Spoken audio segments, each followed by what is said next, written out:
This is your host, the Apostle Reuben, with another short Bible lesson. Now, brothers and sisters, we have people, Christians, I would say, teaching that the sins of the fathers will not fall upon their children. Is that true? Well, the only way we're going to find out is to read, right? The book of Deuteronomy 25:17. Remember what Amalek did unto thee by the way, when ye were come forth out of Egypt.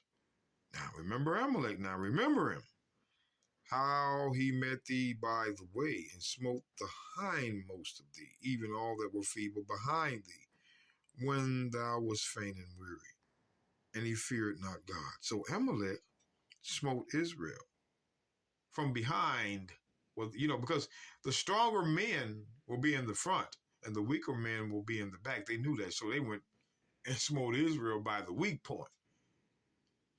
Some people, right? But what's interesting, brothers and sisters, is when we go to 1 Samuel 15, verse 1. Pay attention. 1 Samuel 15, verse 1. Now, you devil, you ignore these scriptures. You know who I'm talking to, brothers and sisters. Many of you know. 1 Samuel 15 and 1. Samuel also said unto Saul, the Lord sent me to anoint thee to be king over his people, over Israel. Now therefore hearken thou unto the voice of the words of the Lord. Thus saith the Lord of hosts, I remember that which Amalek did to Israel, how he laid wait for him in the way when he came up from Egypt. Now go and smite Amalek. Hold up now. Smite? Wait a minute. Let's back up. Thus saith the Lord of hosts, I remember which Amalek did to Israel, which was over 300 years earlier. Over 300 years earlier now. This happened 300 years before, plus at least over 350 years. But what does God tell King Saul? Now go and smite Amalek for something their fathers did 300 years plus. I'm going to say it like that. Why is he bringing judgment 300 years later on Amalek's children if the children don't pay for the sins of the father? Now go and smite Amalek and utterly destroy all that they have, and spare them not. Slay both man and woman now. You see a woman? Slay her. No mercy here. Infant and suckling. The babies too. Ox and sheep, camel and ass, even the animals. Kill them all. Everything. Judgment came upon their children for the sins of their fathers. Let's look at the book of Job, chapter 21, verse 17. How oft is the candle of the wicked put out? How oft cometh their destruction upon them? God distributeth sorrows in his anger. Yes, he does. They are as stubble before the wind, and as chaff that the storm carrieth away. God layeth up his iniquity for his children. Wait a minute. Stop. God layeth up his iniquity for his children to receive, like you just saw in 1 Samuel 15, verse 1 and 2 and 3. Let's read it again. God layeth up his iniquity for his children. He rewardeth him, and he shall know it. His eyes shall see destruction, and he shall drink of the wrath of the Almighty. In time, this is going to happen. This is why Christianity was created, to prevent this, to keep the Lord in the sky. Let's go to the book of Isaiah 14, verse 21. Now, here's the one the Christians like to really approach, but really can't. Come on now. Isaiah 14:21. Prepare slaughter for his children, for the iniquity of their fathers. It looks like the iniquity passes from the father to the children. Over and over, verse after verse, proof after proof. Isaiah 14:21, prepare slaughter for his children, for the iniquity of their fathers. They do not rise nor possess the land, nor fill the face of the world with cities. Destruction. They do not rise mean when they fall, they are down. Pay attention. For I will rise up against them, saith the Lord of hosts, and cut off from Babylon the name and remnant and son and nephew, saith the Lord. All are going to pay. I want you to pay attention now. We're going to keep moving along.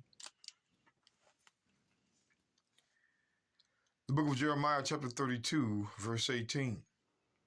Thou showest loving kindness unto thousands, and recompensest the iniquity of the fathers into the bosom of their children after them. The great and mighty God, the Lord of hosts, is his name. How many times do you have to read it? The sins of the fathers, the children are going to pay for. See, the Caucasian says this because his forefathers were involved in enslaving us. And what they're trying to teach their members is, we're not going to have to pay for what our forefathers done to them. Brothers and sisters, that's an ill regard for another race. Don't want to accept responsibility for what your fathers did. They have no respect for you. You just can't see that. Jeremiah 32:18 again. Thou showest loving kindness unto thousands, and recompensest the iniquity of the fathers into the bosom of their children after them. God has been doing it that way all the time. The great and mighty God, the Lord of hosts, is his name. They're going to have to pay. There's no escape.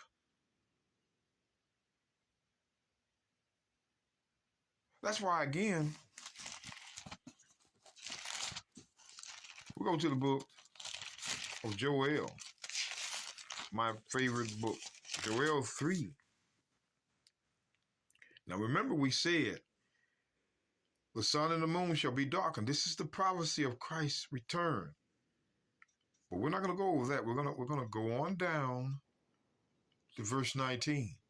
Egypt shall be a desolation, and Edom shall be a desolate wilderness, for the violence against the children of Judah, because they have shed innocent blood in their land. See, there's a judgment coming on Edom for the violence against his brother Jacob. If you think, brothers and sisters, that's not through time, that's on you. The father's sins, the children are going to eat and pay for. That's why the Bible says in Revelation 13:10, he that leadeth into captivity shall go into captivity. He that killeth with the sword must be killed with the sword. Here is the patience and the faith of the saints. God's judgment has always been the sword returning to who had the sword. It's going to come back on you. It was his judgment. That's why in Job 19, these things come together. Job 19, let me see if I can get there, brothers and sisters. Job 19, verse 29. Be ye afraid of the sword, for wrath bringeth the punishments of the sword, that ye may know that there is a judgment. The sword comes with the sword. That's judgment. And these Caucasian scholars, now we're not talking about the peons. Now we ain't gonna bow no peons. We're talking about the wise of them. They know judgment is coming. And the way it's going to come is the way they brought it. So they're teaching their members, we're not going to have to pay for what we did to their forefathers. Chained them, burned them, hung them, sold them, treated them like animals. 3/5 of a man, we got to pay for that. Okay. But you and I just read what's going to happen.